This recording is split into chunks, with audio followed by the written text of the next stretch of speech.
Donc, quelques commentaires corrigés sur l'exercice 13.3, donc l'anciennement l'exercice 25.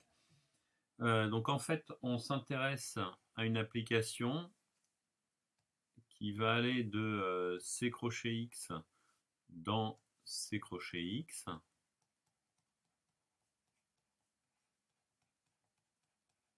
L'application F, qui a un polynôme P, va associer donc le polynôme, non pas 1 moins x carré, mais x carré moins 1,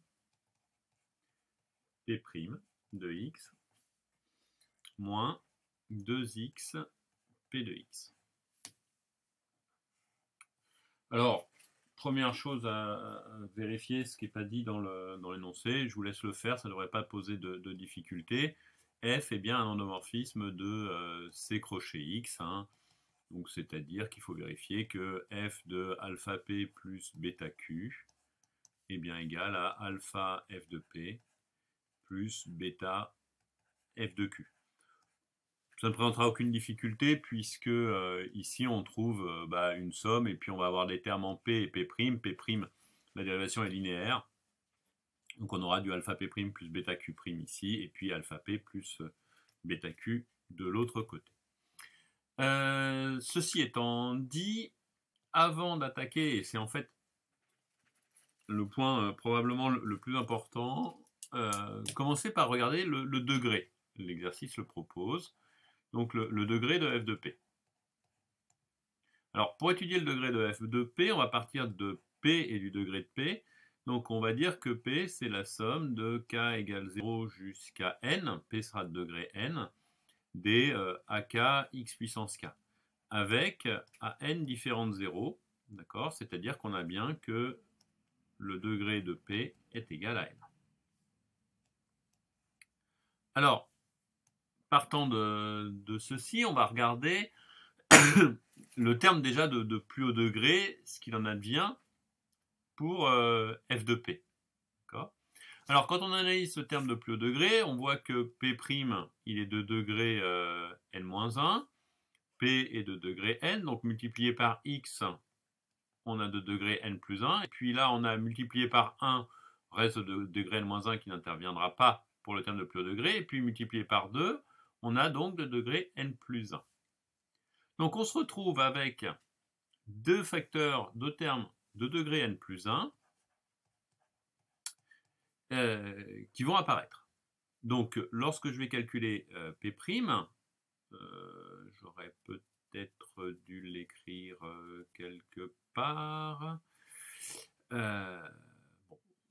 Oui, allez, on va prendre la page après derrière. Donc P', c'est la somme de k égale 1, je vous rappelle, bonne pratique, à n des k à k x puissance k moins 1, que l'on peut réindexer en la somme de L égale 0 jusqu'à n-1 des L plus 1 à indice L plus 1 x puissance L.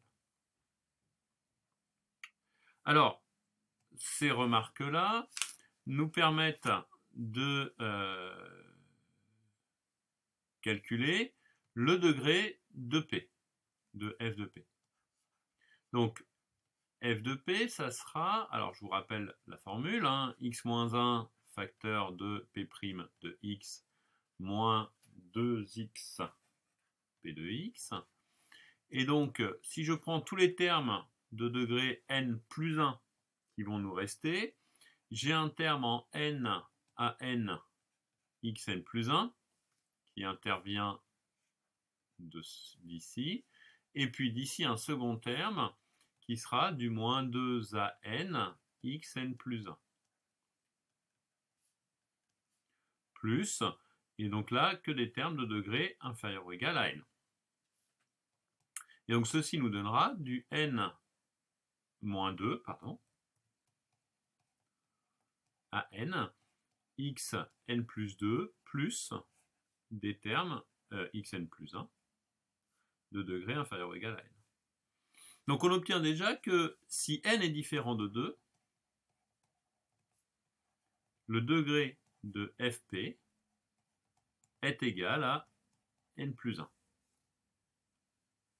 D'accord ?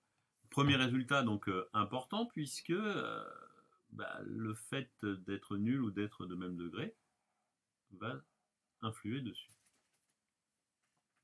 Et puis, que se passe-t-il si n est égal à p, n est égal à 2?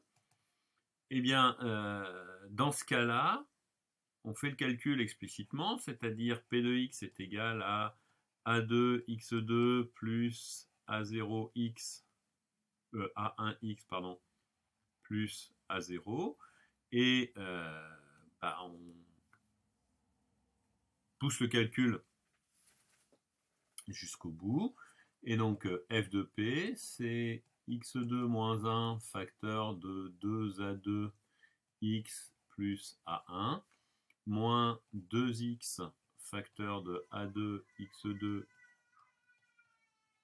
plus a1x plus a0.